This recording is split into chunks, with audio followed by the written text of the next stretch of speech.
do it, and I'm just talking about random stuff like now, and then people start the live and be like, what have they been talking about? But we won't tell them that. We'll keep that a secret. That's top secret. Yeah, now we are live. Right, let me just see who's in. Oh my god, Bold finds. Look, straight away first. Who is that? That's a former reseller YouTuber. Him. That was too fast. This was making me laugh before we went live. I don't know. Wait, didn't know George Ross could see into the future. What's he doing wasting his time with reselling? What are you doing wasting your time with reselling, George? What are we all doing? I wonder. What are we doing? Yeah, Lucy put her plans in. She's pretty hectic today. Simon, because I said, like, what's everyone's plans today? What are we up to? Plans today to listen to you guys, then get out to the unit, pick up parcels, then film a YouTube how to video, drop parcels off. But he's just doing everything. Simon's hectic all the time, and if you didn't check out his previous video, pretty traumatic actually, and I really do feel for the guy because he's a good friend of mine, ours, and yeah. It was. I'll let you guys pop into the video and actually watch it. But yeah, we've got to be careful out of them car boots because sometimes it's not that safe. So we've got to be careful. But yeah, lovely to see you all in. Jamie Dodger's in. I see you, mate. Been watching a lot of his videos recently as well. Really getting a lot out of them. Luke Resells is in. Everyone's in. Right, let's get to it. So, George, so many people here are going to know you already. For obvious reasons. Right. You've been around. It seems like you've been around from the very beginning. I think it was you and Nick Hills, just along with probably a lot of people where you actually start. I know James is nodding, where probably you guys were like at the forefront of YouTube reselling, putting content out there. And yeah, so a lot of people are going to know you from that. But those that don't know you, probably the very few, do you want to give like a little brief introduction, then we'll jump straight into it? Yeah. So yeah, been reselling for a decade now, full-time, my full-time business, full-time income. That's been a decade, but reselling for about probably 12 years, I'd say. So a couple of years learning the ropes and just snowballing into that. And then YouTube, yeah. So there's Nick, Tom the English Picker, Ben Fitzpatrick, who's the other ones? Joe Selling for Pennies. There's a handful. And then I started YouTube. It was my New Year's resolution, 2019. So January 19, I started, which is now 5.5 years ago, which nuts, yeah, but still doing that as well. That's mad. So yeah, you're based Essex way. I don't know where exactly about, but I'm in Hertfordshire, so I'm literally on the border of Essex, so I'm really not too far away from you. But yeah, last year Chelmsford, and we're in Braintree, so like bang in the middle of Essex. Nice. Yeah, so I wanted to get into, because I thought you'd have a really good input with this. I mean, you've been coming in the past couple of weeks. You've probably been watching for a little while, and you give great inputs. And I know you've been around for a while now. So I thought if we go into the future of reselling, what do we actually think? Now, when I actually kind of put this title, I initially straight away went to like the platforms. I went to eBay, I went to Vinted, I went to Whatnot, and the future of those. But reselling is so much bigger than that. Because when you break it down, I mean, me and James have been speaking about like the sourcing elements, storage, processes, relationships, the whole like community aspect. There's so much to it. So when I think about it in that aspect, I think, what's the real struggle at the minute? And I wanted to start with the sourcing side, because I feel like once you get everything down, say the processes, your storage, and all those other little elements, like it really just comes down to getting the actual stock. So I've seen from your videos, you actually do so many different types of sourcing methods. You go to the charity shops, you go to the car boots, which are probably your favorite. But when it comes to sourcing as a whole, how's it been for you over the past, God knows how many years? Well, before you should say that, I think sourcing is still one of the easiest things. Like, there you go. This is literally this morning. I dropped Lenny off at nursery, and as I was heading back, that's charity shopping, all full. Love it. So yeah, sourcing. And now I've got a boot sale tomorrow morning, boot sales on the weekend. I'm dabbling into Vinted now again because of you two. So that's coming through. That's on the rail mainly. But my biggest struggle actually is the blooming algorithms. That's sort of the newest, that past couple of years, trying to keep up with algorithms, like the whole list 5 a day, list 10 a day, do this every day. Because like I said, I started 10 years ago, a decade, and back then I'll just list it whenever, whatever the time was, however many, and it'll just sit there and then it'll just sell. It seemed at the time, but now it seems like you have to do the whole everyday activity, change that, do that. So yeah, getting the stock is no problem. This is actually goods in, that's goods in, that's goods in. So I have plenty of stock all the time, but it's just, yeah, algorithms are my biggest gripe at the moment. Yeah, James, do you think? I was was going gonna- to just quick go on, mate. No, you go. No, I was going to say it's funny because George goes to that's actually one of the easiest parts of his business, getting the stuff. So, do you think it's because? I mean, we've been very, very niche. So, say like I mean, I dabble in a little bit of other stuff. Say like trainers, a little bit more plush lately, stuff that fits within the storage. But I'm predominantly, I would say like 95% clothing. Do you think where you've opened up a little bit more in terms of everything, and then George pretty much is everything? Because when I'm watching his videos, the previous ones and ones before, George will go for furniture, he'll go for chairs, he'll go for cameras, he'll go for radio, stuff like that. Whereas I'm strictly clothing and trying to go for specific clothing. So clothing, say that goes for say £30 plus ASP. But do you think it's because when you open the door to everything, you can go into charity shops, you can go to car booths, and you're looking at the lot, whereas I'm looking at the rails. Yeah. Yeah, massively. I know from switching from an everything seller to a clothing seller to now a clothing, and I am dripping feeding a lot more everything in. I mean, to give you an example, at the car boot this weekend, the first two items I picked up were two Stanley wood planes that I've sold before for like 60, 70 quid. And they're both sitting on the floor and they're £5 each. And there's no way I'm ever going to leave them behind. Yes, I've got to find some bubble wrap and a box to pack them, like, but all well and good. But yeah, completely. The moment I niched down, sourcing became the hardest aspect of the business, and the other aspects become a lot easier. So with clothing, the photography is so easy now because it's the same process every day. You hang it up, do your photos. We do our measurements with the ruler in the measurements. All goes into a bag, all goes in the same box SKU system, nice and easy. When it comes to shipping the items as well, I shipped 5 clothing items this morning, and it's polybag, label on, done.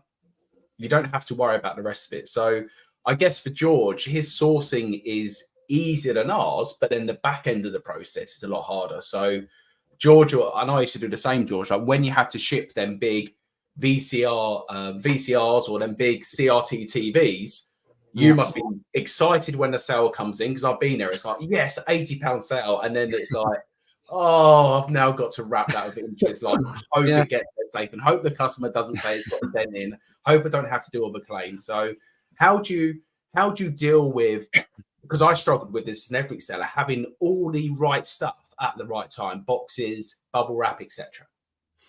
Well, I just pointed at the Sholly trolley up here. They're horrible to pack, but yeah, that is the thing. Like at the moment, I'm a lot more shoes and clothes, so it is a lot easier. Like you said, like literally bag, bang, done. But yeah, I don't have as much space as I used to for cardboard, but I do have like varied amounts, and there's always shops like B&M, Home Bargain, Sainsbury's. There's always boxes going. Maybe for CRT TVs, if I've got a couple, I will buy from Amazon, just like 5 or 10. Because it's worth it, because the sale's so good, like a £5 into 80 to 100 quid. So Of course, yeah. so I have a little pile up here, like varied mixed sizes. But yeah, and I've got a lot more fussier as well. Whereas before, say 3-4 years ago, I'd pick up, if it's a VHS, 5 into 20-25.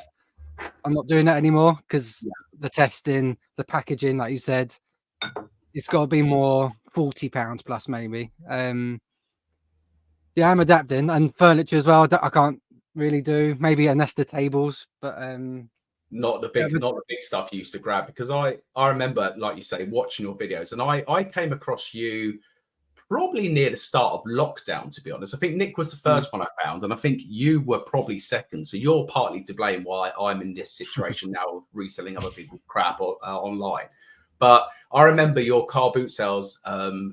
Like just watching your car boot sales, I used to be so excited because I was like, I do not have a clue what you're going to pick up. And sometimes you'd pick things up and I would cringe. I'd be like, George, how the hell are you going to get that to the customer? But you always found the way to do it. But it's very interesting to see how you've always remained as a everything seller, what we class as everything seller. But you have started to creep more into clothing now, because probably similar to me beforehand, it was everything but clothing most of the time. So what sparked your interest in clothing? just everyone wears clothes. Like we've all got clothes on. Everyone in the chat probably has clothes on. Well, So never know. yeah, exactly. And just the amount of waste that goes to landfill. So a percentage of that has to be worth good money. So it's just everywhere. So especially like now, I have to adapt with the family. Like we've got a teenager, a tween, and a toddler, which is just nuts. Like we were saying before we went live. So I have to juggle the business with the family because I want to be present. I want to do the school runs, go to all the shows and everything like that. So doing clothing, whack it in a bag, hang it up, measure it, SKU system. Yeah, currently next year or two, it's gonna be a lot more heavier than when I started. So the girls were at school full time, so I could just do whatever I wanted, spend a bit longer packaging, get another unit away from the house, so I can go away from the house, spend time away. So yeah, it's literally molding around family sort of thing. So your processes, so looking at your storage now, so that's been built in your garden, hasn't it? It's like a little, Yeah. There we go. say little, it actually looks pretty huge. I watched a video on that, but you was initially in, I think you was in one of those big yellow storage places first. Yes, so I've gone from side of my bed when I first started to the loft to the garden shed that was damp and horrible. Council garage, then a 75 square foot, so smaller than this storage, and then a 175 square foot. That's where you saw the videos, and the rent went up to like £400 a month just for an empty sort of garage space, which is mental. So then came the metal shed in the garden because we was planning on moving, so it was always a temporary thing anyway, so rough and ready, but done the job. And I was invested in this proper insulated wooden outbuilding. So it cost a lot paying it off over the next 4 years, but I'm not having to pay rent because I was in a shipping container, like 200 quid a month. I'm paying this off 200 quid a month or so. So I'm no worse off, and there's an end to it. Once it's paid off, I'm then rent free. So yeah, this is working out nicely, especially with clothing again and shoes. So everything's in its SKU system. Again, if I move the camera, so there's my shoes, nicely lined up. And then similar with the clothing, it's literally the past 2 or 3 months I've actually started a SKU system because where I've done everything, like I know that's a trolley, it's there. I know the VCRs are there, so I don't need a SKU system. But now a lot more clothing, I need to know what box it's in, otherwise I'm hunting through all the boxes. So yeah, constantly changing, but again, just constantly willing to adapt, which I think is key. Yeah, Chuggles was saying, wasn't the rent on that big yellow storage ridiculous? I looked into that when I first started, and I think my kind of path with storage is a tiny bit similar to yours, where I would use my parents' loft. So that's what I used first of all. And then I went from the loft to the loft plus my bedroom. Then I had them two plus the missus garage. And then I finally went to a shipping container. But the fact that I knew the person that owned the shipping container is actually a pretty good deal. But other than that, and I've spoke to Simon about this before, and he's popped something in here. I think he was looking at doing something similar to what you was doing. And I think the next thing for me, unless say like if the rent jumps up or whatever, I would definitely look at doing something like that. Say if I moved into a house, if it was like a double garage, moving it to home, not so much in the house, but something like what you've got where it's a little bit separated. So the business is kind of separated from home life. I really like that concept. But James has got, I mean, James, you did really well with your storage actually, didn't you? Because you kind of got it very, very close, and it's reasonable as hell, I'd say. Yeah, because similar to George, I think we all start the journey just in your bedroom or at home. And I remember I used to list in the lounge, and we had the corner of the lounge where I had the stackable boxes, and that's where it first started, in the corner. And then you buy more stock, starts getting stacked, and then suddenly half your lounge is taken up. And we hit that position, Luke, where it's very much like you can't ever turn off completely from work, because you're sitting there watching TV, and to the left of you, you've got all your stock there. And then something would sell on eBay, and I would get off the sofa and race to go and grab it, ready to pack it in the morning, like just non-stop. So yeah, we got the shed down the garden. That's been really good for what I've needed it for. But like with George there, he's spent the money on a good shed, which is, you know, temperature controlled, where a tin shed in the summer, you're in there and you're sweating. And even doing photographs this morning with them big lights on, it's not even that hot, but you're standing there, you're just like dripping of sweat with them big lights. So I moved out of there into here, the spare room. But this is not going to be the full-time solution, hopefully, because when we have children, this is going to turn into like, you know, the child's room. So I will have to go back down the shed. But I spoke about it before. We're looking to move nearer my brother down in like Exmouth, Exeter area.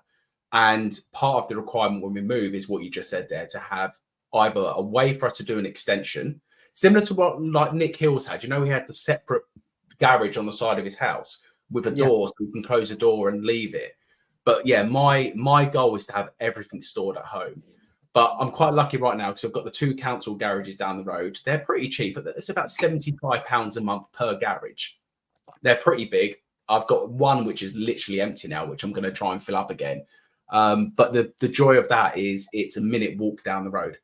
So if I do forget something, which happened yesterday, I can just walk back down there and grab it. Where if it's a 45-minute drive, you'll kick yourself and say, oh, I've got to make the journey, especially doing same day dispatch. You know what it's like. You have to get it out. So yeah, I've been quite fortunate with that. And I would recommend anyone to look into council garages because they're not 100% secure. You're at your own risk. You have to put good locks and alarms on them, but they are dirt cheap and there'll be a lot in your area. So yeah, reach out to the council.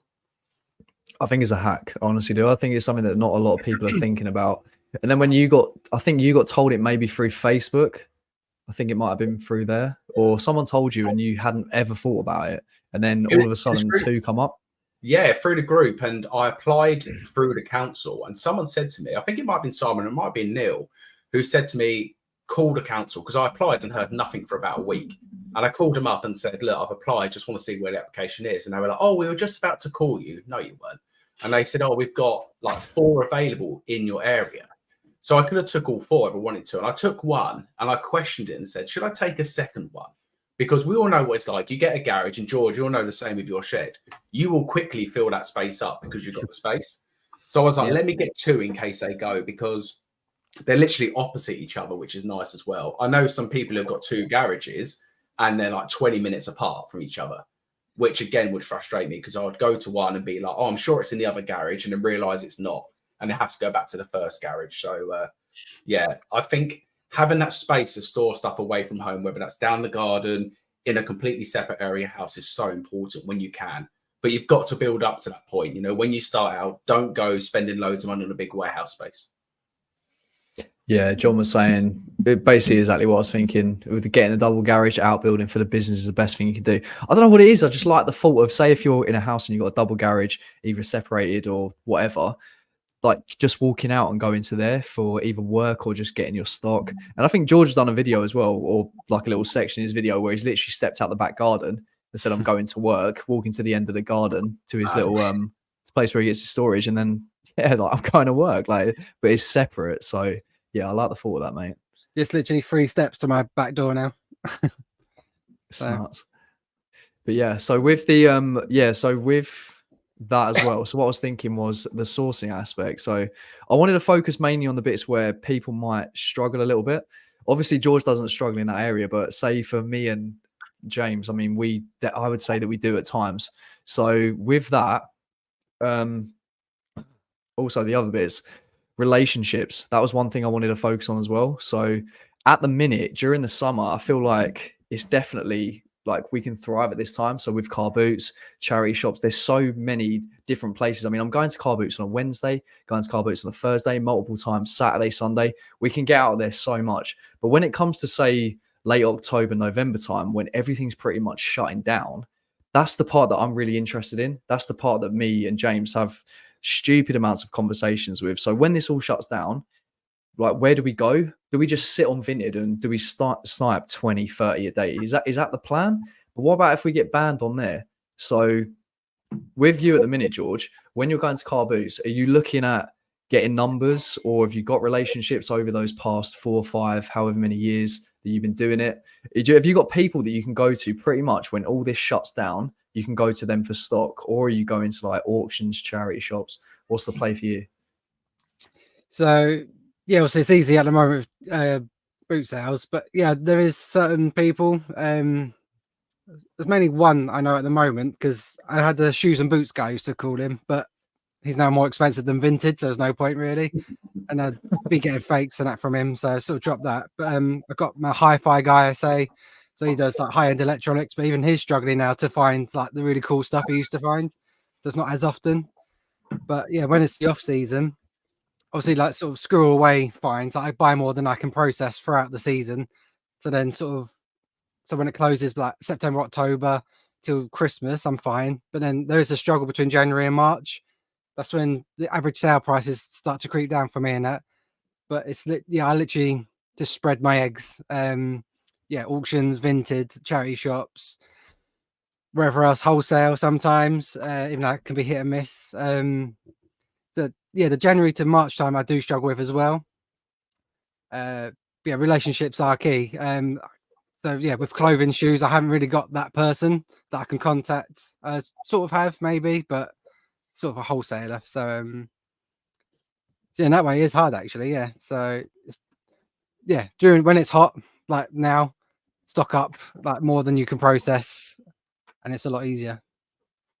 Do you still go to a lot of the auction shows? I remember watching a lot of your videos, and you were actually the reason that got me into actually physically going to an auction. I used to go to an auction every Thursday, and then sometimes on a Sunday as well. And it used to be, when I was an everything seller, it used to be great because you used to get like a box of bits, which would be a box of random stuff. There'll be some electricals in there. I remember I got one of the vintage Furbies in there once, was sold for £100, and it went for like £2 the whole box of stuff. But now the people I speak to have said that actually, like, the prices have gone so high on that stuff. So then box of bits that used to go for £2 now go for £15 to £20. So do you still go to auctions, and what have you seen over the years of doing it? Have you seen the prices go up? Have you seen more resellers actually go to these auction places now? Well, yeah, I used like when I very first started again before full time. Even I started at auctions, and I used to get them sort of things like the sort of bric-a-bracy, you don't know what you're sort of getting sort of thing. Yeah. I hardly go to them now. Like I still look at the catalog, and when I do go, it's to film a video first because I like to mix it up a bit. I don't want to get stuck doing boot sale. And yeah, the prices, because everyone's got a phone, everyone's got the internet. Even like the old school guys, they have their phone now, so everyone can search it up. Yeah. The prices have massively gone up. But again, during the off season, like now, I'm not even considering it because I've got more than enough. But yeah, again, that January to March time, I'll probably be looking again. But it's a lot harder, just because it's so readily available. Yeah, it's a pro and a con, but there you go. So it's literally a case of you go to the auction, you can see what you're going to buy. To be honest, I've never been, so I don't really know. And then people can sit down and just comp everything. Is that how it is? You get the catalogue. Like the auction I go to, the catalogue gets released like the weekend before. Viewing day is the Tuesday, so literally 9 till 5. You just go and just look and hold and picture, take notes, and then the auction is the Wednesday. So you've got your notes, you've got your estimates, what you want to bid. Everyone, you've got a whole day basically to research on what you want and stuff. So it makes it even harder again because everyone's done the same. Yeah, it sometimes makes it a bit easier when they don't let the viewing days are great because, like you say, you can go and actually check things, especially like with clothing, check tags, make sure things are legit, not fake. But it does also give you a disadvantage where everyone else is going to do the same, and it gives them 24 hours then to actually jump onto eBay, look at comps, and to research the prices. So that's probably another great reason why prices are being pushed up, actually, thinking about it that way. The stuff that does go cheaper used to be the furniture. That's why I used to do furniture, because who wants to carry and lug that around? Only the people that are willing to do that. So makes sense. The auction I go to, they clear out liquidated like businesses. So you could get a whole catering business, like the massive ovens, the big old microwaves. There was a vintage shop that went under actually, and they had Carhartt times 20, like one lot, bang, bang, bang. It all depends, and they can get dog food in the next week, and it's random. So yeah. We'll go on to vintage sourcing in a little bit later because obviously we love that. But aside from car boots, because we know that you do pretty well at car boots, you absolutely love it. With charity shops, I know that so many people moan about pricing. Prices have gone through the roof, etc. Do you still feel like it's doable? Do you still feel like you can get more than enough if you go for like say, I don't know how you do it, but say in Essex, say if you look at your towns nearby, do you have like a route that you go to? And also, how well would you say that you can still do out of charity shopping? Well, and talk about whatnot as well, but maybe a bit later. That's massively helped. Like living in Chelmsford, It's, you go around the outside of the town and it's okay, but then there's no point going in the city centre really because everything's like boutique prices. But where I live now, not wanting more competition, but it's really, really good. There's the 99p shop, there's a £2 shop, and like literally 45 minutes round, and I filled this bag. The Scotch and soda, Ralphie, that was a fiver, and it's quick. That goes me back to my old days, George, and video cameras. Yeah, exactly. Cameras at the weekend saying that. Sorry, mate. But I think it does depend where you live, but and then starting Whatnot back in January, I used to go to like do my local town, then I'd go to this town, this town, this town, and I would still fill up a bag. So it is out there. You just have to put the man hours in. So you've got to put your petrol in, pay your parking, spend the time walking around. So yeah, it is, the stuff's out there, but yeah, it's a harder grind. And then talk about vintage. I've, like literally this past month, I've been dabbling again, and yeah, I can sit down, got my coffee, swipe newest listing, be quick, buy it, and then it comes to my door, or I can pick it up at the lockers when I'm ready. And I've selected specifically the sizes, the makes, the price, and it's ready to go basically. So again, mixture. Don't just do that. Don't just do that. Do everything with boot sales, and then yeah. The good thing with the charity shop as well for yourself, George, you can actually make a day of it or half a day of it, and also get a video out of that as well. So I notice you're quite confident of actually going into charity shops with the camera and filming in there. And when I was doing my channel, I really struggled with that, actually getting the confidence to film inside. I mean, sometimes it's hard enough, you know, it's like at a car boot to have the camera straps on your chest and feel like everyone's looking and being like, who's this weirdo walking around the car boot with a camera? So I think it's quite smart that you do the charity shop stuff. And sometimes, you know, the video might pay for your stock. And I used to do that with the car boot. Sometimes I'd have a video that went viral, and what I earned from the video actually paid for the whole weekend's stock. Yeah.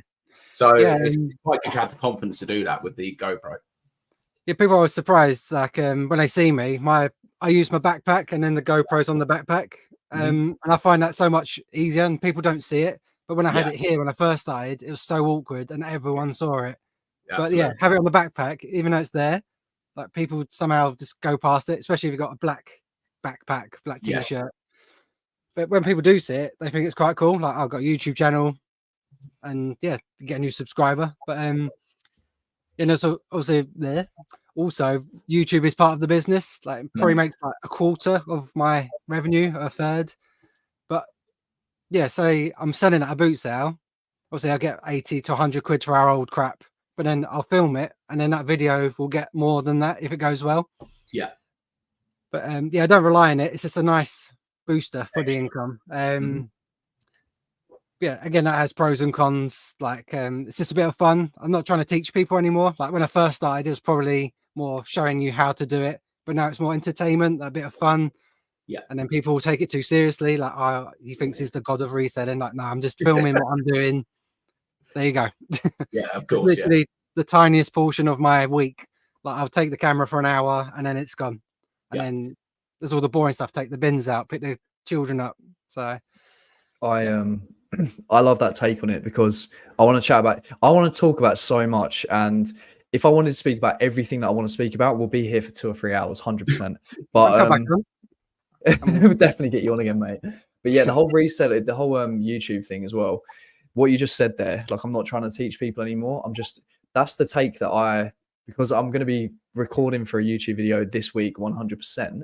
And that's the thing that was kind of like, it was mucking me up a little bit in the head, because you get this kind of imposter syndrome. You don't want to be seen as the guy that's trying to tell people what to do, or this is how you should do this. Whereas what you just said there is the way that I've been thinking about it, and I've been speaking to James so much about it, is like, this is just what I'm doing. This is my life. And it's like, if you take it too seriously, or if you think that, then so be it. But yeah, just the whole, I'm just showing you what I'm doing, I think is so much better. And I think it segues onto this as well, what TNR was saying. Not so much, but there's going to be a lot of questions for you, and I'm going to go through these because I want to get onto the platforms as well. I want to get onto Vinted. I want to get onto eBay, whatnot, YouTube, all that kind of stuff. So but I definitely want to get what people are saying, because that's the most important thing here. So what would you rather be, successful YouTube or reselling? Because I've asked James this so many times as well, and I've asked other people, and it is a great question. But what would you rather be successful at? Which one? I've got a saying for it, and I always mix them up. I need to think about it. So I want to be a reselling YouTuber. I want to be a reselling YouTuber, not a YouTuber reseller. I forget which way around, but basically the one that could pop off, as I say, and earn money for minimum effort is the YouTube. But I'm never going to give this up. And to do well on YouTube, I still need to do this. So if I can say it goes viral, it goes really, really well. Like in America, people make people like Harry Tornado, Brie Valley Roots, they're probably earning 5 figures maybe in just ad revenue. So obviously with the family, again, balancing family, if I can do a bit of editing, put a video out, and then that pays for the bills, then yeah, perfect. And then I can do this on the side. I'm doing this till I drop dead anyway, so there's no retirement plans or anything. So if YouTube can overtake the reselling, then that's perfect. But again, I feel uncomfortable trying to teach people now. Like I said, it's more a bit of entertainment. This is what I'm doing. This is how I do it. If you pick something up from my videos, then cool. But yeah, because I watch YouTube, I don't watch telly hardly at all. I'm on YouTube, so it's sort of the way the world's going. Talking about the future, like I can just see YouTube just being bigger and bigger. Yeah. What do you before we go to Sully's question? What I always ask, because people always ask me this question: what do you watch on YouTube apart from reselling content? What else you're into? Because for me, it was like true crime, boxing, interviews, and that's probably about it. But true crime's the passion. So, what does George like watching when he's not watching other people going around the car? Let's see what you see my recommendations. Let's have a look. But yeah. I'm always intrigued to see what other people watch outside of reselling, because surely you don't just watch all reselling and that's it. There must be other stuff that you watch, Jurassic Park and stuff, you know.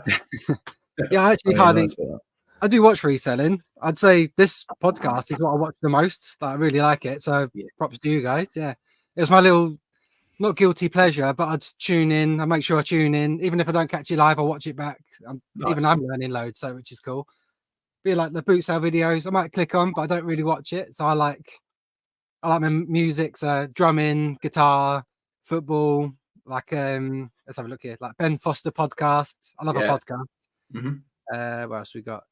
Yeah, a lot of drum stuff. I don't even play the drums, but I love like metal music, and then sort of comedy stuff. What else we got here? Some investing sort of stuff. I don't really invest, but there you go. Let's have a look. Even recently, I don't even watch wrestling, but I really like watching like the Y2K era, like Attitude Era, WWF. Yeah, I'm with you on that one. That was cool. Back in like junior school when I was 10 years old, watching Stone Cold, The Rock. I'm now watching them videos like from then. Like it's not the same. I don't care what anyone says. It's not the same anymore. Like the DX era. Some of the stuff they used to say and get away with as well. Like it's too criminal. Yeah, that's the thing. They do videos like top 10 moments that should have been cancelled or something, and they'll go back to that 2002 or 99. And like it's nuts. I don't watch wrestling. Like I haven't watched it, but like since high school. But yeah, just that era, like so nostalgic. So that's probably the number one thing I'm watching at the moment, which is random. But yeah, with everything. Cool. Yeah, Sully was saying, what's your overall end goal with reselling, and how will you get there? Big question. Yeah, so probably no end goal, just as long as I keep doing it, because it's my passion. Like I said, I'm doing this till I drop. Even when I can retire, maybe I'm still gonna be going to the boot sale, still flipping stuff. And I'm doing it now. I'm not aiming to have a 5-bed house, Ferrari on the driveway. I just want to live comfortably, bring the children up, and be happy. So if I'm doing that, then cool. Like again with the YouTube, people say, "Oh, he's doing YouTube, telling people what to do," but he's not even earning 6 figures. But I'm not. That's not my aim. Like below VAT threshold, not on purpose, taxman. But yeah, just live comfortably, pay the bills, go on holiday, be happy, be healthy. Yeah, that's my end goal, just to live comfortably and have a good time. So would you say just some element of freedom? So yeah, doing as you please, like going on family holidays, but being comfortable and just doing exactly what you want to do? Would you say that that's more of the lifestyle? Yeah, because we started adult life in the deep end. So I turned to dad at 18, nearly 19 years old. Had to move towns because Amy lives in Chelmsford. I was in Southend originally. So I moved towns. I was a dad at 18. Dead ends, minimum wage jobs, in debt. Was like nearly 20k in debt at one point, and I was earning minimum wage. And reselling actually saves us. We was debt free. We now have a mortgage. We've got 3 children. Got a car. So yeah, reselling's given me freedom, and I want to keep that freedom because I know what it's like being 18, being in debt. Like, what do I do now? I'm stuck. So yeah, I carry don't know on if you that ever road. said, before we move on to the next, I don't know if you ever said, what did you do before reselling? You talked about a dead end job. What was you doing? So literally left school and college, done sports science, which Mhm. came to nothing. Worked at M&S in Southend. Then we moved. Then I turned to dad. I've done 2 shifts at River Island. And then it's like the main thing I done is just in a factory, literally a stone's throw away from where I live now. It was like they'd get computers in, you'd have to wipe all the data, process that, like basically list it like on eBay, but you're listing it on there. I don't know what it was, but yeah, Yeah. wipe the data, process it, next one, 60 a day of computers or laptops. Oh man. So this is like a dream now to do that. It's great working for yourself. Me Yeah. and Luke talk about it all the time. You sometimes take it for granted, and we sometimes sit there and say, like, can you believe this is what we do as a job? It's nuts when you think about it. Like, we're on a podcast here talking about reselling, which before I saw Nick's video and like your videos, I didn't think people could do this as a full-time job. I thought everyone just done it as a little bit of extra cash on the side. So yeah, that's cool to hear. We literally Yeah, live a stone's throw away, so I get constant reminders like if this doesn't go well, I'm back there. No, I don't think they'll have me back, but I get reminders daily. Yeah, big up M&S. I mean, I was there. I did like a little period there through Christmas. You know, when they hire extra staff. I That's think what that I was one done. of the first. Yeah, it was literally that. And then they kept me on for a little bit, and then I was like, yeah, I'm good. It I just Christmas 2009 I joined. I joined the same time as my mum, and she's still there. So yeah, it got us through. Yeah. bless her. Yeah. And then literally what you said there about you have something that's stone throw away from you, and it just reminds you exactly the same as me when I was staying at my missus. I would drive past every single morning when I started doing this, the train station that I would always get the train into London to. And I was just like, if this doesn't go well, or if this doesn't work, I then have to go back and do that. And that was just something that I never ever wanted to do. So yeah, just constant reminders just to like, think how lucky we are to have this. Talking of reminders, funnily enough, the guy who lives next to us used to work at the company I worked at before I got made redundant. My next door neighbor works at the company in like the production warehouse thing, and he won't watch this. He's so grumpy. And I speak to him over the fence, and he's like, "Oh, Definitely I want to watching. leave. I've only got 2 years till retirement, so there's no point in me leaving, but I hate it there and all this stuff." So yeah, that's my constant reminder, seeing how grumpy he is. You got aspirations of having a warehouse?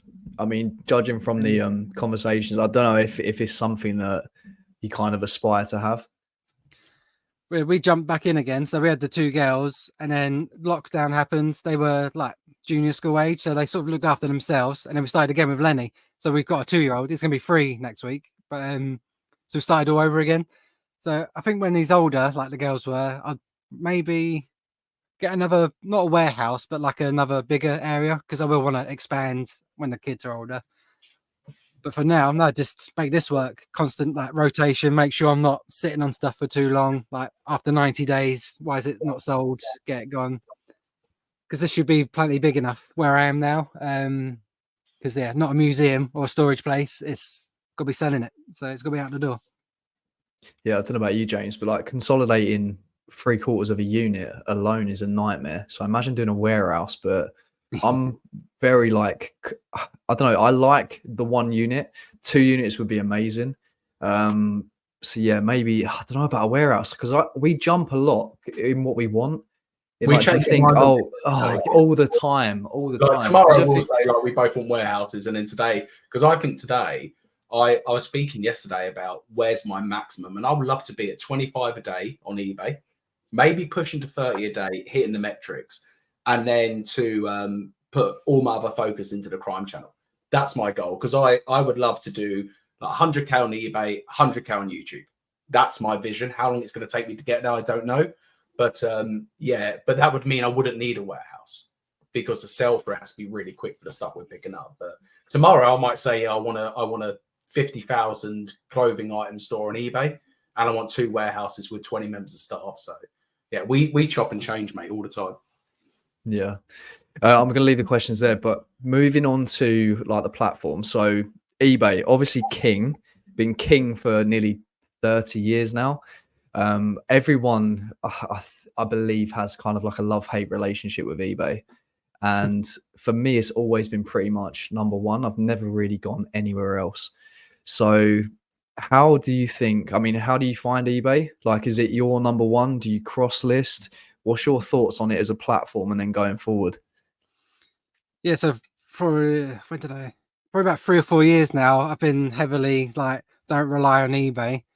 Like I use what's it called, Zip Sale, to cross list. I still cross list on Depop, which trickles away. When Vinted Pro finally comes out, whenever that'll be, I will be cross listing straight away on there. I'm not currently at the moment. I don't want to risk it. Yeah, whatnot. So I'm constantly trying different income streams, because yeah, eBay is king. Like I'm coming around to that fact again, but I'm uncomfortable with that as well, because again, they could just like, no, banned for a tiny reason, and that's it. So, and then you're stuck, sort of thing. So yeah, eBay is king, but yeah, I don't want to give them the monopoly of my business or everyone's business. So like competition is healthy. Like we've seen with Vinted, like free to sell, eBay and Depop have panicked, free for private sellers anyway. So yeah, they're definitely having an influence. And then whatnot with the live selling, suddenly eBay live selling's coming on. So they're being reactive rather than proactive, which is unhealthy, as we can see with England at the Euros. We go 1-0 down, then we do something. I was waiting for that. I thought we were going to mention England, but I saw some earlier put Southgate's resigned. So I saw that. I haven't heard myself. Going to be a break. It's going to be a change. Yeah, competition is healthy. Like if everyone just listed on eBay, there'd be no competition up and up with the fees, even though they're doing that anyway. But yeah, now there is competition. Suddenly it is free to sell clothing for private sellers. So you need that competition. And I'm always willing to try something new. Yeah, Depop, Etsy, I tried for a bit, obviously selling on whatnot. But yeah, eBay is king at the moment. But and then with the going back to YouTube, there's videos like YouTube video might be the biggest mobile phone sellers since the 80s, and it will show like on the graph like Nokia right up here, Apple might be down here, and then it switches and stuff. Yeah, I like them. eBay's always been at the top. So when is the switch happening? Like is Vinted now catching up? And then yeah, I think that's no one's ever been at the top for forever, and eBay's been at the top for a long time, maybe too long. So I think it's due a change soon, maybe. I think Vinted's the closest thing to challenge eBay in years. I really do. I know like Depop came on. Etsy was very much never going to really challenge, because it was more like crafty stuff they were trying to push. But what I'm seeing with Vinted at the moment, and even just walking around the car boot, just hearing, I was listening to conversations and someone was talking about something and she goes, oh, just list it on Vinted. All my daughters are listing their stuff on Vinted, and you don't really hear just list it on eBay anymore. So it won't be long until we're at the car boot and they say, oh, it sells for this much on Vinted, because you always hear about eBay. So I hear that more now. Funny you say that. Like I see, like say a biker jacket, and they're asking 15. We take 10, we take 12. I know I've got it for like 20 on Vinted, or I got it for 15 on Vinted. Yeah, eBay names slightly. It's weird. Yeah, definitely. Yeah, they need to watch out. I'd say that. Yeah. I think that's what annoys me about it, and we spoke about it before when they introduced these 0 fees for private sellers. It just feels like, and I spoke to them about it in person as well, it just feels like eBay as a platform is so reactionary, as in every other platform does something, and then finally when they start to gain traction, eBay then eventually bring it in, and you're almost like waiting for eBay to be the first mover in something, and it just feels like it's never going to happen. And it's exactly what James was saying. You speak to anyone, it's very, very rare. People can say otherwise, but it just looks like Vinted is so in form. And the progression that they're making, if they eventually bring it out, say this year, God knows what Vinted Pro is going to look like, because it seems like everyone's primed for it. It feels like all the business sellers are so ready that when it comes out, they're not even going to think. They're not even going to think about the switch. It's just going to automatically happen. And then, like what you're saying there with Zip Sale, I don't personally cross list, but people cross listen to Vinted at the minute. That scares me because of like the whole commercial selling and stuff like that. And you could possibly get banned. But when you've got a Vinted Pro, people can do whatever they want. Doesn't matter. So it doesn't matter. So And Vinted eBay, Pro, they're definitely getting outdated, I think, in ways. Like, you need a shop subscription, you need to pay to list. All this seems outdated now. And like my mum, she sells a little bit online, only her personal stuff and that. But she used to try a bit on eBay, but it was just too complicated and too techy. Like, she actually closed her eBay account just to sell her personal stuff because it's too like item specifics and this and that. But Vinted, she's now listed on Vinted and selling on Vinted, like picture, that make, that model, that size. It's very simple. I think eBay needs to introduce a simple listing for clothes, especially for clothing, where people can do it on their mobile. And like you say, just put the title, the brand, the color, the size, photos, done. Postage as well. Like, I know eBay have made it easier with Packlink, but Vinted's like, there's your label, print it off. You don't even have to print it off. There's the QR code with your phone. Yeah, all the these user little experience is just brilliant. I feel eBay, they're getting stuck in the 2000s, maybe 90s with something. So a bit more about them. They need to, I mean, other than customer service, that so many people have issues with Vinted customer service. To me, it seems an absolute nightmare. Aside from that, the actual display of the goods, the user experience, the item specifics, the postage is an absolute breeze. I love that. Paid for postage. All you got to do is print off a label. Everything's so easy. When you go to eBay as a new seller, it's so daunting. Like, it's not, the buyer. That's right, you carry. No, I was, go on, mate. I was just gonna say, it's not perfect. Saying that, like Vinted customer service can be quite brutal. Like, if you want to return something, even if it's not your fault, you've got to pay postage, and you've got 2 days to get out the door. Otherwise, case closed, refunded or not refunded. They're very. That's the result. Move on. Like, oh, okay. The big edge eBay still has and will potentially always have is the GSP, because I love that I can send an item anywhere in the world, and all I need to do is send it to the eBay's hub, and they take full control. And not so much on clothing, but with the electrical stuff, I used to love it when it was a GSP sale, because I thought I can package this, and even if it gets chucked about and it gets broke and everything, I'm covered, which is great. So that is the one benefit I think eBay still has over Vinted. And customer service. We do moan about eBay, and sometimes eBay makes some stupid decisions. We know that, but at least you can actually pick up the phone and speak to a rep.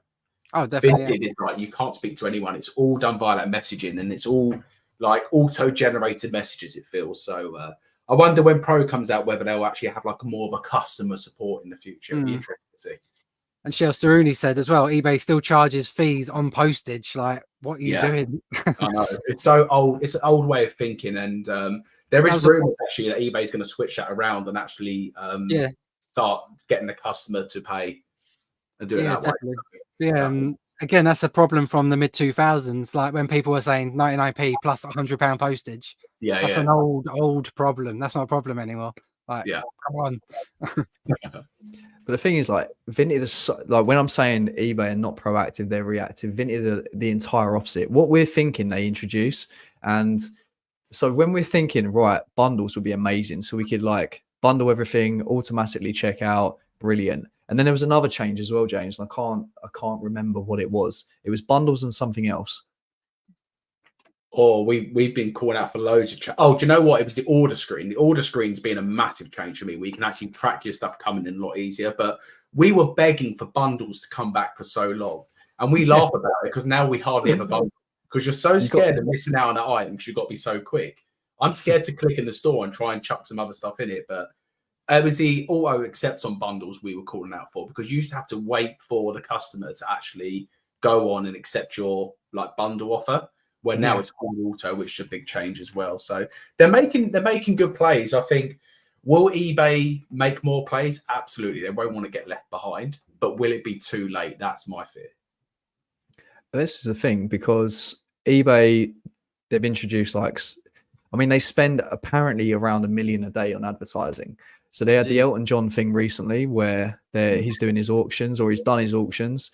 You know, they sponsor F1 teams. Like I think the McLaren team.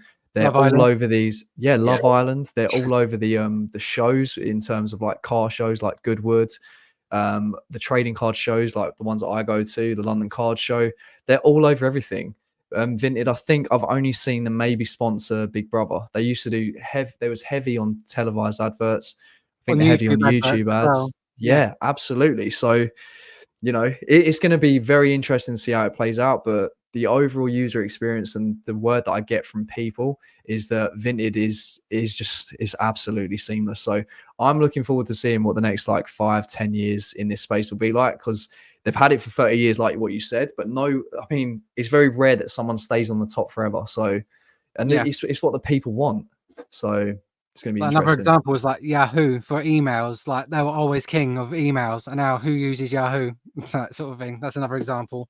Yeah. But, yeah, I've seen so the time, and there's an elephant in the room of whatnot. Do you want to move on to that? I feel that's the exact one I've got next. But yeah, this is the thing. So I've been into a couple of shows, and I was in your one. Was it last night? The tech show? Was it a couple of nights ago? Oh yeah, Tech that Fleece. when was that? Friday, was it? Was it No, it was Saturday because it's before the final Euro final. Yeah, Saturday, that was it. Yeah. So I've seen a couple of shows. I haven't seen many. So you've been doing it for a little while now, and I was watching your boot sale, your recent one, saying, and you said in it that I think 90% or 95% of the clothing you pick up at Car Boots goes on Whatnot, and you have to get it for lower than wholesale to then basically sell it for wholesale prices. So do you think, like, you can go into Whatnot, how it's been for you, everything like that, and I want to know if you think that someone can literally go to Whatnot and do it as a full-time business, because we're so interested in live selling. Like, we love speaking about it, even though we've got basically zero experience from it. So yeah, just your experience from that, George. yes, I've been doing it half a year now. So I started end of January, and it's a constant love-hate relationship.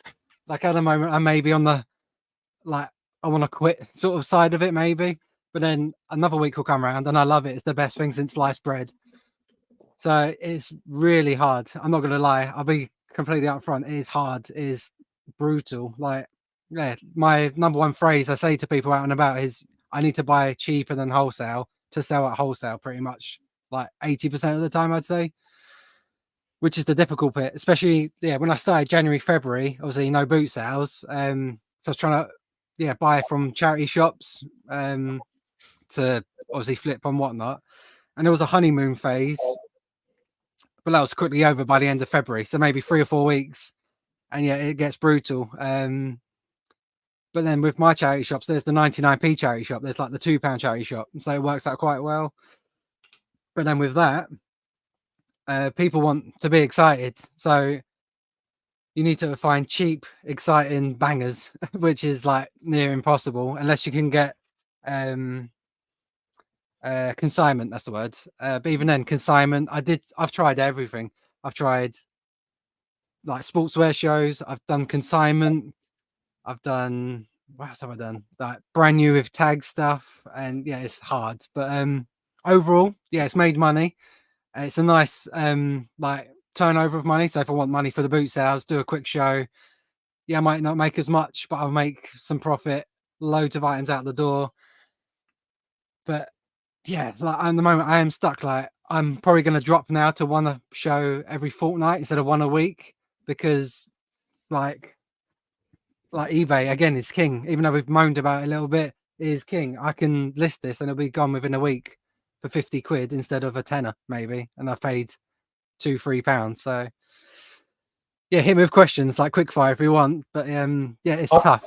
I've got a few. Do you think, I've got 2 quickfire questions. Do you think live selling has a place when it comes to us as resellers? Do you think if eBay was to up the live selling game, it would have more play?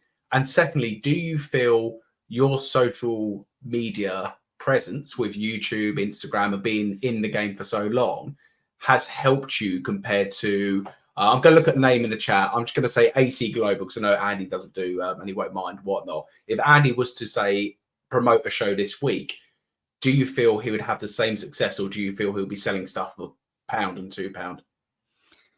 Yes. What was the first question? I've already forgotten. A place. Yeah, definitely has a place. Yeah, but yeah, it's definitely a place in some ways. But like I said, it's really, really hard. And then like maybe the YouTube and the Instagram gave it a little boost again, like the honeymoon period. But like now, there's probably a handful of people I can think of. They've got more Whatnot followers. They get more Whatnot viewers live than me, like more than double me. Like my tech show, I looked at the viewers. It went down to like 25 live viewers, which is like my lowest ever. When I first started, it was like 80 to 100 live viewers all at the same time. That's what I was saying. Like I'm getting stock, but is it not exciting enough to get the people to return? Like luxury pickers, they get like bangers, like they're smashing it. Sure. So yeah, you have to constantly keep people excited. Like the giveaways, like yeah, I've paid for them. People think Whatnot have paid me to get the giveaways. No, I paid for them. Yeah, I'm giving them good stock away for giveaway prices, but then also having to buy a giveaway, make it exciting. I've seen people do sort of bingo or mystery pools and shows, which I'm not fully comfortable with. I don't really like gambling, so I don't really want to do that. But yeah, if you was to go on now, promote it. Yeah, because there is an algorithm. So you like TikTok, you can scroll through shows. Yeah. So you don't have to follow people. So you could do a show. If you've got good stock, you've paid good prices for it. Yeah, you could go on, I'd say, promote it a bit, get the word out there. But yeah, again, it's tough. I've seen people, they've got 2 viewers in, £1, it's sold. £1, it's sold. So. I've seen the shows. I feel sorry for that because I've spoke to Shell Resells, Michelle, quite a lot about this. And she was saying the stuff you do not see, and she's documented it, is the prep before and the stuff afterwards. Because you might sell 50 items and you've got to then ship all them 50 items. And she tries to get it out the day after. So her show will finish quite late. And then it's like, right, now I've got to package the 50 items and then get them out tomorrow. So another question I have, and I'm sure Luke's going to have some as well for you. In your shows now, because what I've seen, and again, I don't spend a lot of time now. I've dipped into people's shows to support them because I like them, like yourself and Flip Room Adam and a few other people. But I see the same names in every single show, and they're all other resellers. And I know when it first started, a lot of people like myself would buy stuff just to support the creator and the person doing it. What are your shows split, would you say, to names who you see always in the community and Joan down the road who just fancies Friday night jumping on a show, buying some tech fleece, whatever it may be?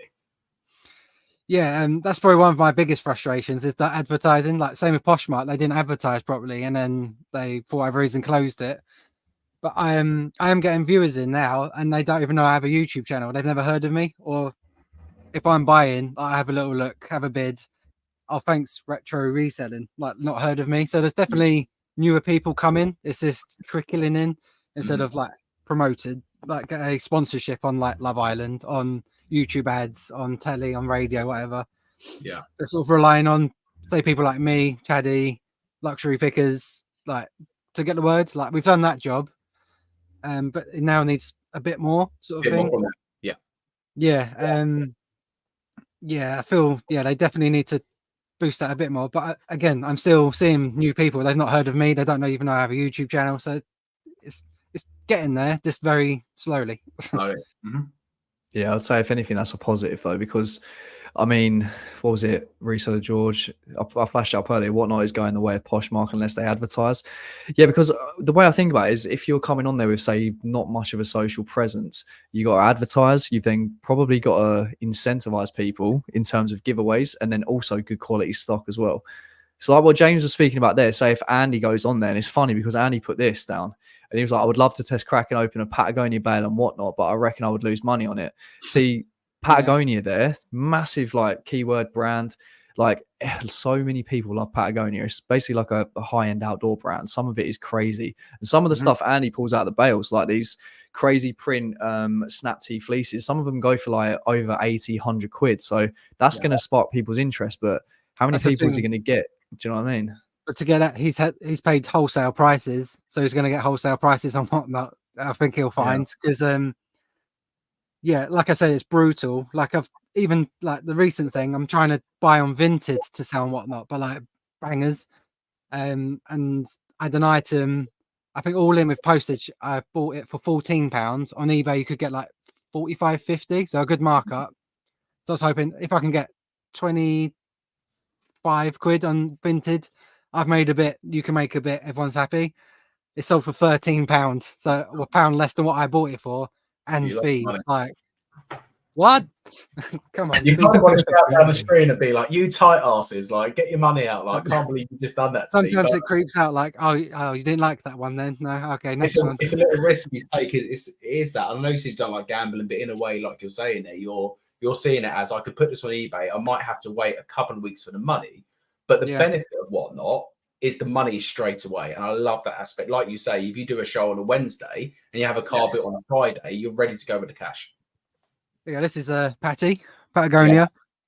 This was from Vinted. 15 quid all in. But I'm not going to put that on whatnot, even though I only paid 15 quid, because that's going on eBay for like what 60 to 80. Yeah. What would you get on whatnot for that then? What do you reckon you'd get? Who knows? Some days, like there'll be a show and it might go for like 30, 40 quid. Like I've made a bit again, and then they can make a bit, so everyone's happy. Or then it could sell for like a 12 quid. Like what? Come on. Like, but then saying that, I don't have to start at £1 for 10 seconds sudden death. I could list it for like, okay, 25 quid or 30 quid, want it for 30 seconds. If it doesn't sell, all right, I'll put it on eBay then. So, but that's my plan next going forward, because it's got to a stage where like I'm now breaking even or losing money, like not like too often. So yeah, like I always say, as long as I make a little bit and you can make a bit, then yeah, fair game, let's go. But now it's getting to a stage like, oh crap, I've broken even again. Oh, I've lost a bit of money. Like that's right. It's sort of, like I might do shows now. Like, I'll set prices. Like, okay, if you don't win this for a fair price where I make a bit and you can make a bit, then I'll just put it on eBay. I'll make all the money. So, but again, next week I'll do 50 items, £1. Let's go. So I'm flip flopping all the time. It's mental. Yeah, Simon's saying can't take losses. I love the sell-through aspect of it. So say if you was to go and get 100 pieces of clothing, run them through, and then make say £5 to £10 on each, but you've done that in a matter of hours rather than waiting a couple of months on eBay. Like I love the concept of it. But yeah, guys, any questions that I haven't got around to, because otherwise we'd be here for absolute hours, just put them down in the comments afterwards, and then I'll get them to George, or me and James will go into them as well. Actually, probably not whatnot, because we don't really know much about it, but you're doing all this. This is the last subject I wanted to go on to. We won't take too much more of your time, but you're doing all of this on top of YouTube. So you've been consistent from what I've seen, around like 5 years on YouTube. You do that in amongst all of this. How do you balance this plus YouTube? Or do you think it goes hand in hand because this is actually what you do? Yeah, I was saying the bit before the show we went live, like it's like, I know it's an old phrase, but spinning plates, but all my plates are like nearly falling off. So like again, like I want to bring the family up. Don't rely on childcare. Go to all the shows, all the assemblies. Yeah, it's really hard. So like YouTube has fallen off a little bit. Like I'm only doing one a week, if that. Like my previous video was a fortnight ago before the one I just released. Because when I concentrate on YouTube, like 2 videos a week, 3 videos a week, my eBay sales then start doing that. And it, like eBay's king, so list on eBay. Oh wait, it's been a week since my video. Yeah. So, but I went to the Google headquarters, and they did say like it doesn't matter the length. Like if people that do daily vlogs, they think that helps. Like it doesn't. There's no link between that video and then if you release the video a month later, there's no correlation, which helps quite a lot. But again, with an income, it is part of my income, so I do still need to do constant videos. But it's literally, I need to focus, like what do I need, what plate's almost falling on the ground to pick that up. So yeah, all right, videos, okay, going to car boots. All right, I'm going to the car boot. All I've got to do is bring the GoPro, do a bit of talking to myself, and then edit it in the week. But then saying that, I want to try and grow the YouTube channel, so I don't want to just do boot sale. I want to do a bit of information, bit of packing orders, bit of this. But then I'm going out my way. I need to try and make it flow with my workflow. So like I used to do a picking orders video every Monday, but I do same day dispatch now. So I'm packing every day. So yeah, it's hard basically. So Yeah, that balance there is crazy. Part of the reason why I dropped the reselling channel as well, because trying to focus on 2 YouTube channels on top of doing the reselling job. And yeah, I've spoke to Luke many a time when I've been all in on my reselling channel, my eBay numbers are just going because you don't even realize you're taking all your attention away from the eBay, which is the main income, because YouTube's more fun. I mean, if you gave me an option now, you can either list 20 items on eBay today or go and film 5 videos for YouTube. Give me YouTube all day, every day. Yeah. But YouTube's not going to bring me in the same income as me listing 20 items on eBay consistently. So you're right, juggling plates. And we were speaking before, George, about how me and Luke have just got to juggle the eBay, YouTube, and family plate, as in partner plate. But you've got the kid plate as well, which we haven't got right now. So yeah, I have massive respect for anyone who juggles the family life so well as you do as well. And you never come across stressed. Every time I see you in the video, you never seem stressed. Yeah. Stressed. Every day stressed. Yeah. Yeah, I'm very much an introvert. And so yeah, like I do the videos and that, but I don't like all the attention. Like I like seeing people at the boot sale, that's all cool. But yeah, I'm very much introverted. I like my own space. And the constant struggle is trying to be present as a dad, as a husband as well. That's the new, or not new, but like at the moment trying to juggle that. So yeah, trying to do date nights, trying to do the pickups while being comfortable. That's the goal. So absolutely. Yeah, throw kids in there, like hopefully you have soon. Oh man. So yeah, I am stressed, but play it cool on the camera, you know. Yeah, I know. Yeah, and John's right there. Getting to see your kids grow up as priceless. Good on you, George. And that is the freedom we talk about in reselling. You mentioned, you go to all of their like assemblies, all of their sports days and stuff like that. Like that is priceless. And for a lot of people, you have to book time off work or beg your manager to go to sports day. We don't need to do that. We just manage it. So that's the joy of it. And not to get too deep, but like life can just finish like that. Like we had I won't get into details, but we had a family death recently. Not much older than I am, and literally went to sleep, and then that was it. Like it can be over like that. So as far as I know now, I've brought up all the kids. We're comfortable. We're happy. So don't like I see obviously like you want to smash it as good as you can, but make sure you're making time for yourself, for your family, for your friends. Because and with my family as well, like my granddad, he's still going, kicking on strong. He's 91 now. Again, strong family aspect. Like he used to work for a bank. Again, comfortable. Had to be a bit penny pinching, but like his boss, like the top banker, earning tons and tons of money, turned to my granddad and just said like he wish he could swap my granddad's life for his life, even though he had the flashy car and the massive house. Because he didn't have the family, he didn't have kids. There's no family.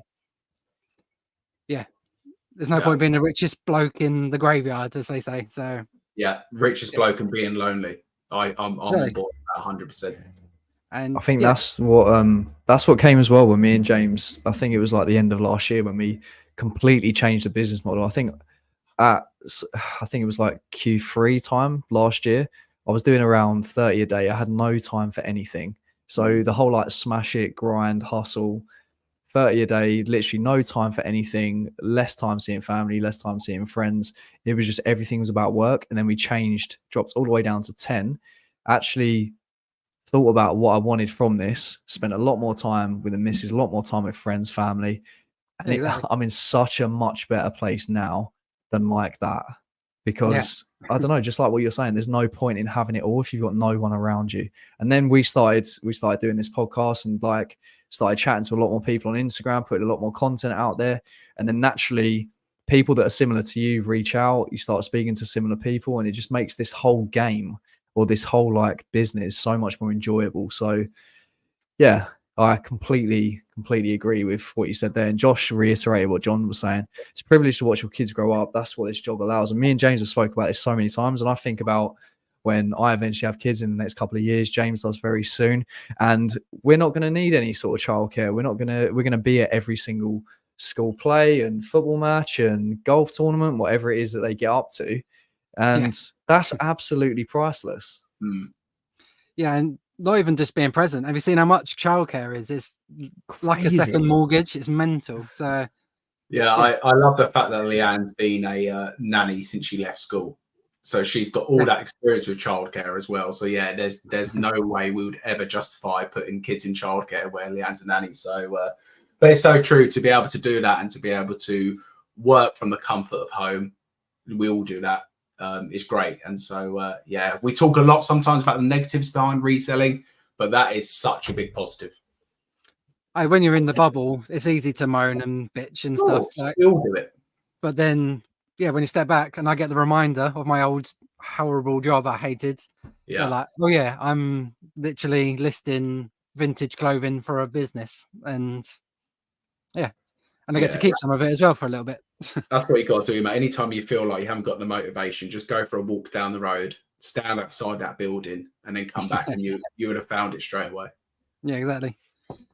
Yeah, I've probably got about 1,000 questions when it comes to YouTube, but I'll save that for a different day, mate, or I'll message you individually. So yeah, I won't take up too much more of your time. But what's plans for today for you then? You getting after this? For me, Amy's just gone to pick Lenny up from nursery now, actually, so he'll be home soon. And it's my work day today. So yeah, bit of lunch for the lads because it's been at nursery, and then I'll be picturing some of this. I've got a video to edit. Again, spinning plates, making sure they don't drop. So that's literally me every day. That the video as well that me and James were speaking about, you know, the whole whatnot compared to eBay type video, is that in the works? Oh, I said that, didn't I? Yeah. I haven't done anything since I wrote that, but yeah, it's definitely, I want to do it because obviously when I started and there's the numbers I showed, there's definitely a difference now, and I want to obviously be as honest as I can with the videos. So yeah, there will be one coming. It's just getting the time and the effort to do it. So it's coming. It's coming. Perfect, mate. I've Final one. I've got one more question before you ask your final one. Who's winning the league, George? What? Oh, good one. Probably boring Man City again, but I reckon we're going to get even closer. Even though I went to the final game, I reckon it's going to be even closer. The Arsenal. Come on, the Arsenal. Come on, the Arsenal. Not Tottenham, that's for sure. Anyway, sorry, Luke. Go on, ask your final question. Are you going to be going to eBay Open? I'm not this year, because I went to Scotland last week for a video, and I went to Google again with balancing the family. So I'm probably going to miss it this year. If it was in London, I might have, but I think it's in Birmingham, isn't it? Yeah. Yeah. So I'm not this year, but it is on the bucket list, the eBay bucket list. So maybe next year. Okay, no worries, mate. But yeah, I think that's I think that's that. Yeah, go on, going there, but Dunton, we've got to meet up at Dunton, Dirty Dunton. 100%. Let's talk about Dirty Dunton quick before we finish. So I was meant to go to Dirty Dunton this Sunday, and I went to bed late, set the alarm for 3:30 because it's about an hour and 20 minutes from me, and I was like, you know what it's like, you want to be there early, and I couldn't get to sleep, and then someone tried to assassinate Donald Trump, so I was up until 3 o'clock watching all that, and I was like, there's no way I'm going to do it, so I stayed open. For the crime channel, perfect. Yeah, absolutely. So we will be going to Dirty Dunton soon. I'll probably say within the next 3 or 4 weeks. So yeah, when we do, we'll drop you a message, and it'd be good to meet up, have a coffee, and see what we've got. Sounds good. Perfect. No, I appreciate your time, George. Thanks for popping in, and appreciate you guys' questions. Anything that you want answered that hasn't been, like, definitely apologize. Like, put it in the comments, and then we'll definitely get to it. But like we'll do the giveaway. We'll do the giveaway next week. We got the giveaway next week. I'm going to go through the comments on the last video, and then we'll do the giveaway. I need to save some more money for the £5. Yeah, perfect. All right, mate. Right, see you guys in a bit. Cheers, guys. Peace. Cheers, guys.